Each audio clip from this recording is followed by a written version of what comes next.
Shalom Bapak Ibu.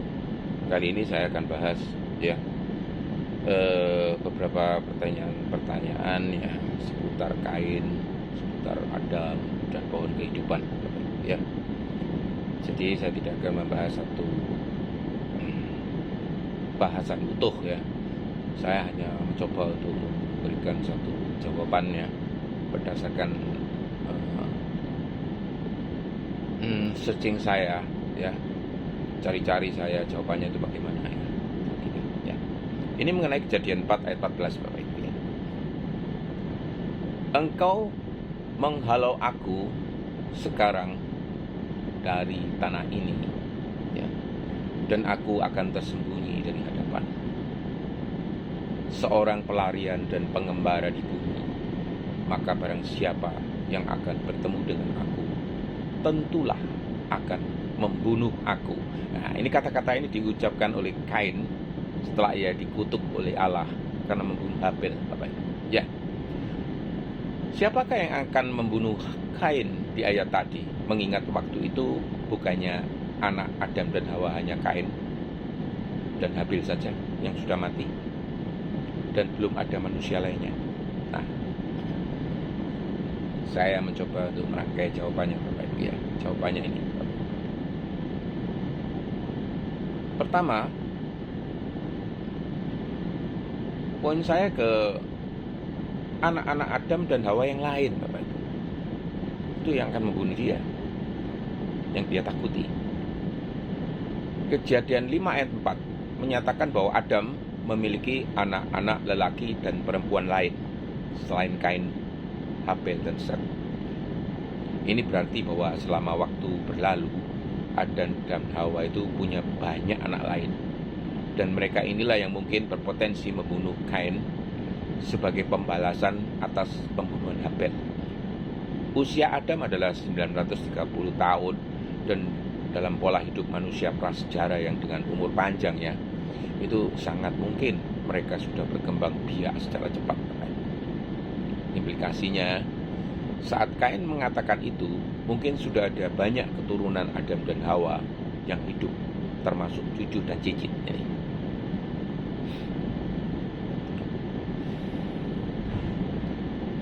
Pernyataan Kain tadi bisa jadi merupakan suatu ungkapan ketakutan Kain yang bersifat umum atau profetik. Mengapa bisa dikatakan demikian, Bapak Ibu? Bisa jadi ya, Kain itu tidak tahu siapa yang akan membunuhnya.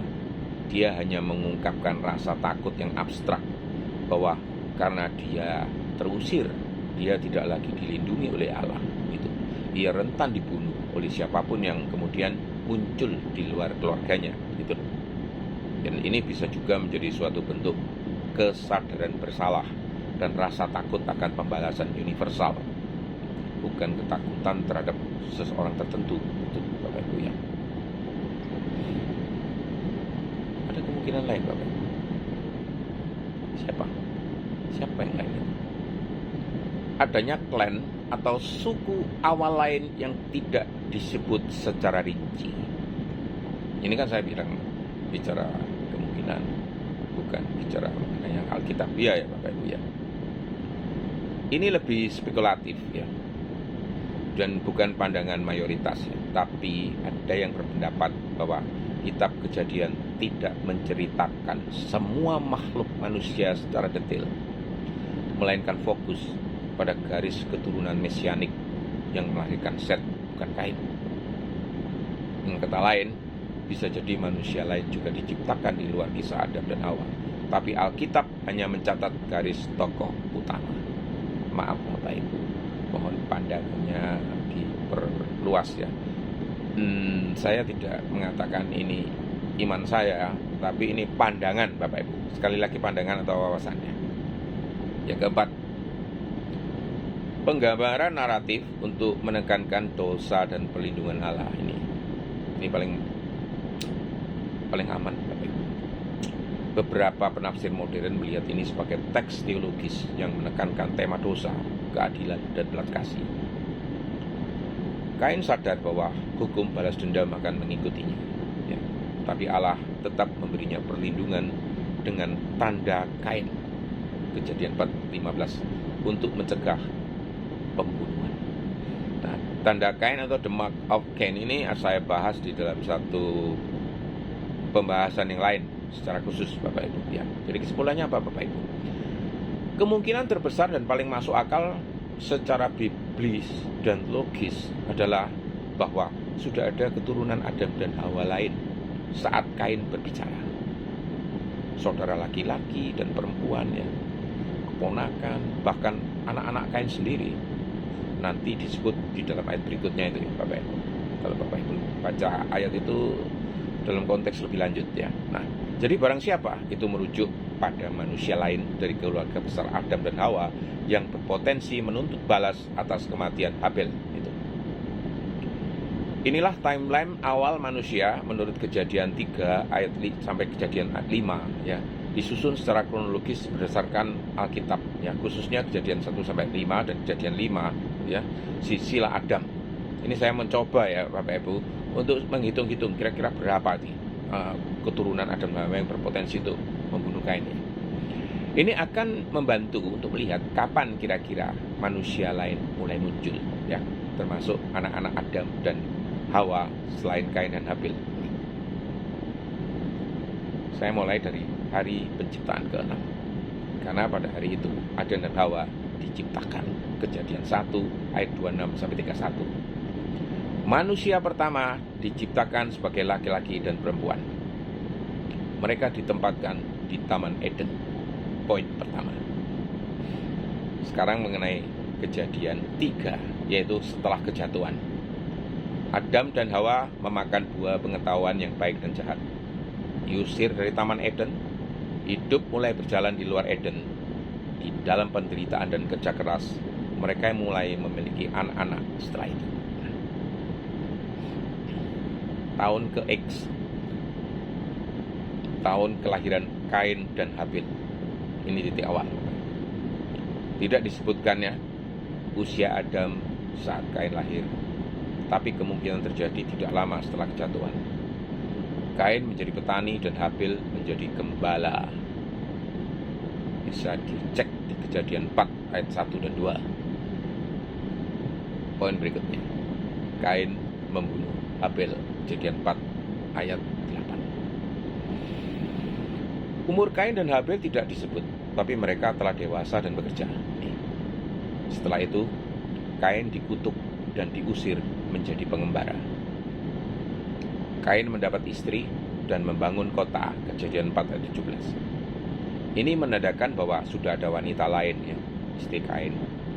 Kemungkinan saudara perempuan sendiri ya, karena Adam dan Hawa adalah satu-satunya sumber umat manusia ya. Kota Henok didirikan, dinamai dari anaknya Henok.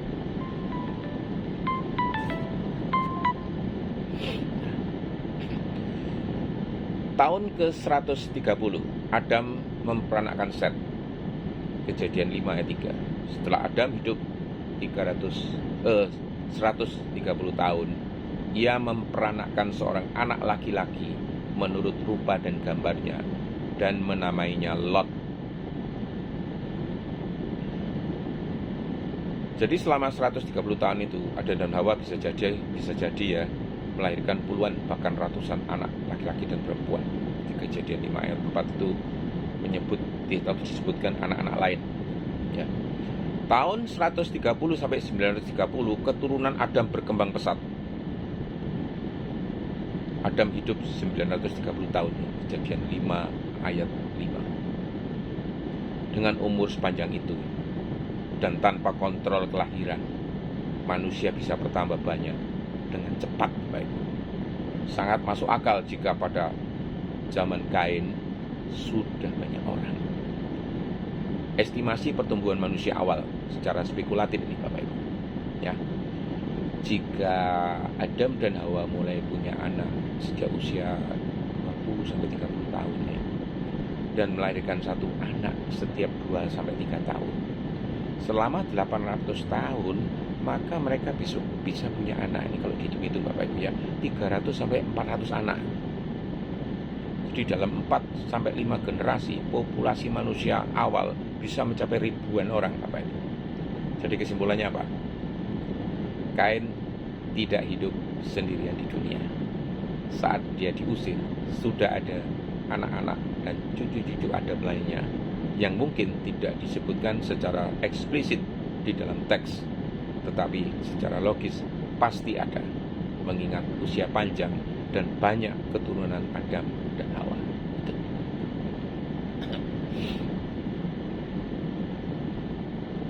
Ini satu poin penting lagi yang mau saya bahas. Usia Adam 930 tahun. Dihitung dari mana? Mengingat ia diciptakan Allah sudah berumur, sudah dewasa, bukan dari nol atau bayi.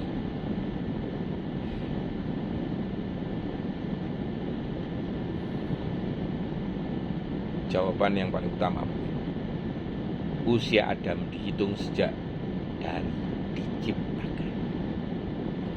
Walaupun Adam diciptakan sebagai manusia dewasa, usia 930 tahun dihitung sejak ia mulai hidup, yaitu sejak saat penciptaannya oleh Allah.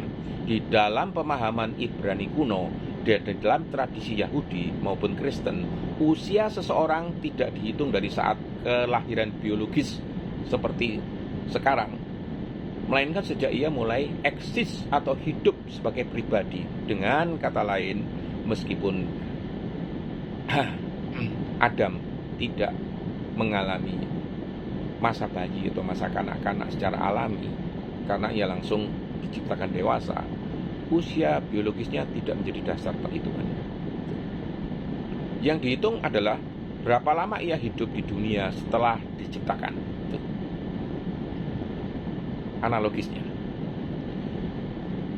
Analoginya seperti ini. Seseorang yang membuat robot di dalam bentuk dewasa secara instan hari ini Bapak Ibu ya, lalu mulai menghitung usia makhluk atau robot itu dari hari pertama ia hidup, bukan dari penampakannya Bapak Ibu. Oh, robotnya tua, jenggoten, berarti umurnya ratusan tahun. Enggak dong, gitu. Jadi mesti tampak berumur 30 tahun, usianya tetap dimulai dari hari pertama ia berfungsi atau hidup. Gitu. Sekarang aspek teologisnya ya, dari sudut pandangan teologis Bapak Ibu.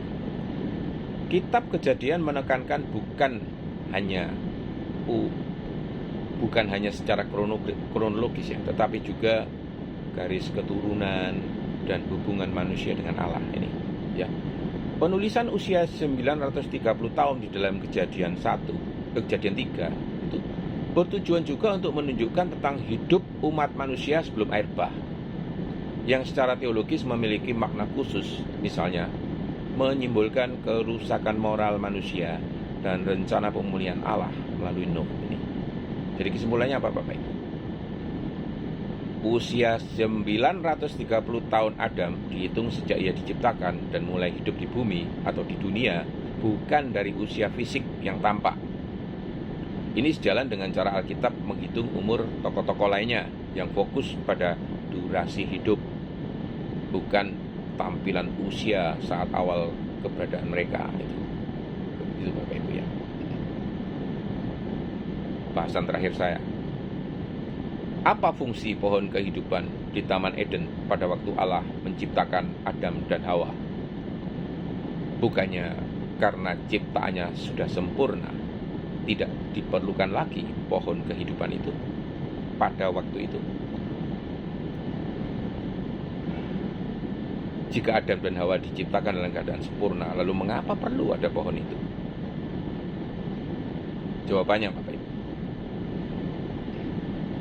ini ada 4 jawaban Bapak Ibu. Yang pertama, karena pohon kehidupan adalah simbol dari sumber kehidupan yang berkelanjutan. Kejadian 2 ayat 9 menyebutkan bahwa di tengah taman ada 2 pohon penting, yaitu pohon kehidupan dan pohon pengetahuan tentang yang baik dan yang jahat. Kejadian 3 ayat 22 menyiratkan bahwa pohon kehidupan memberi akses kepada kehidupan kekal, supaya jangan ia mengulurkan tangannya dan mengambil pula dari pohon kehidupan itu dan memakannya, sehingga ia hidup selama-lamanya. Fungsinya adalah untuk menopang dan memperpanjang kehidupan manusia, bukan karena Adam dan Hawa adalah otomatis kekal, tetapi karena ke kekekalan tergantung pada ketaatan dan akses pada pohon itu. Jawaban yang kedua, tanda ketergantungan pada Allah. Meski Adam dan Hawa diciptakan sangat baik, Kejadian 1 ayat 11, mereka bukan makhluk ilahi. Mereka tetap ciptaan yang pertama tergantung pada Allah untuk hidup dan keberlangsungan eksistensinya. Dua, diberi pilihan moral dan dengan itu kemungkinan untuk taat atau tidak. Jadi pohon kehidupan menjadi lambang bahwa kehidupan kekal bukanlah sesuatu yang dimiliki manusia secara otomatis, melainkan hadiah dari Allah yang bergantung pada hubungan dan ketaatan kepadanya. Yang ketiga, Bapak Ibu, ujian dan kepercayaan. Taman Eden bukan hanya tempat tinggal, tetapi juga tempat ujian dan relasi. Pohon pengetahuan menjadi ujian ketaatan. Pohon kehidupan menjadi hadiah dari ketaatan dan keintiman terus-menerus dengan Allah. Jadi kesempurnaan awal Adam dan Hawa adalah kemungkinan untuk tidak berdosa. Posse non peccare, ya. Bukan ketidakmungkinan untuk berdosa. Beda loh Bapak Ibu. Coba pikirkan sekali lagi. Kemungkinan untuk tidak berdosa dan ketidakmungkinan untuk berdosa itu beda. Nanti akan saya bahas ya dalam satu kesempatan khusus agak panjang ini. Yang keempat, penguasaan dari Eden. Mencegah kehidupan kekal di dalam kejatuhan setelah manusia jatuh ke dalam dosa. Sekarang jangan sampai ia mengulurkan tangannya dan mengambil juga dari pohon kehidupan itu dan memakannya sehingga ia hidup selama-lamanya. Kejadian 3 ayat 22. Allah menghalangi mereka untuk mengakses pohon kehidupan agar mereka tidak hidup kekal dalam keadaan berdosa. Ini adalah tindakan kasih karunia, karena hidup kekal dalam kondisi terpisah dari Allah akan menjadi penderitaan abadi. Kesimpulannya apa Bapak Ibu? Adam dan Hawa tidak otomatis kekal, meskipun mereka diciptakan sempurna di dalam arti moral dan fisik. Pohon kehidupan adalah sarana ilahi untuk menopang hidup kekal, bergantung kepada relasi dan ketaatan kepada Allah. Fungsi pohon kehidupan adalah simbol dan sarana kehidupan kekal yang tidak otomatis, melainkan diberikan berdasarkan ketaatan. Nah, bagaimana pohon kehidupan itu muncul kembali? Ya, di dalam Wahyu 22. Dan bagaimana itu berhubungan dengan Kristus sebagai sumber kehidupan kekal yang sejati. Pohon kehidupan di dalam Wahyu 22, Bapak Ibu. Wahyu 22 ayat 1 dan 2. Lalu ia menunjukkan kepadaku sungai air kehidupan yang jernih bagaikan kristal, yang mengalir keluar dari tahta Allah dan tahta anak domba itu di tengah-tengah jalan kota itu. Di seberang menyeberang sungai itu ada pohon kehidupan yang menghasilkan 12 macam buah. Setiap bulan pohon itu menghasilkan buahnya, dan daun-daun pohon itu dipakai untuk menyembuhkan bangsa-bangsa. Pohon kehidupan ini merupakan pengulangan dan pemulihan dari pohon kehidupan yang pertama kali muncul di Kejadian 2 ayat 9 di Taman Eden. Di dalam Wahyu, pohon ini tidak lagi terlarang seperti setelah kejatuhan manusia, tetapi terbuka dan tersedia bagi umat Allah yang ditebus. Buahnya tersedia terus-menerus setiap bulan, dan daunnya menyembuhkan bangsa-bangsa. Inilah gambaran kehidupan kekal dan pemulihan total. Ya. Yang kedua, Kristus sebagai sumber kehidupan kekal. Di dalam Wahyu 22, kita tidak hanya melihat pohon kehidupan, tetapi juga sungai air kehidupan yang mengalir dari tahta Allah dan tahta anak domba. Ini menunjukkan sumber kehidupan bukan hanya pohon itu, tetapi pribadi Allah dan juga anak domba, yaitu Kristus. Pohon kehidupan mengalir dari sumber itu. Jadi secara simbolis, Kristus adalah sumber utama dari pohon kehidupan. Atau bisa dikatakan, pohon itu melambangkan kehidupan kekal yang tersedia melalui Kristus. Yesus juga secara langsung mengatakan hal ini di dalam Injil, ya. Di dalam Yohanes 1 ayat 4. Yohanes 14 ayat 6. Akulah jalan, kebenaran, dan hidup.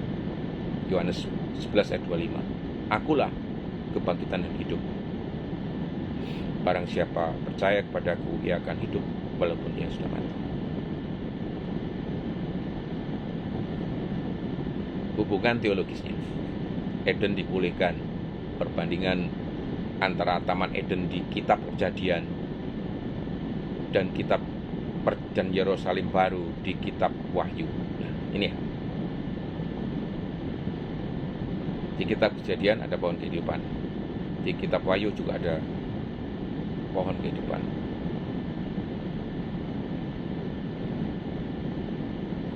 Pohon kehidupan pertama kali muncul di kitab Kejadian, di Eden. Muncul kembali di Wahyu, Yerusalem baru. Manusia diusir karena dosa di Taman Eden. Manusia masuk karena penebusan di Yerusalem baru. Manusia tidak boleh makan buah pohon itu setelah kejatuhan di Taman Eden, tapi bebas makan buah yang menyembuhkan dan memberi hidup di Yerusalem baru. Ular membawa kematian di Taman Eden. Anak domba membawa kehidupan kekal di Yerusalem baru.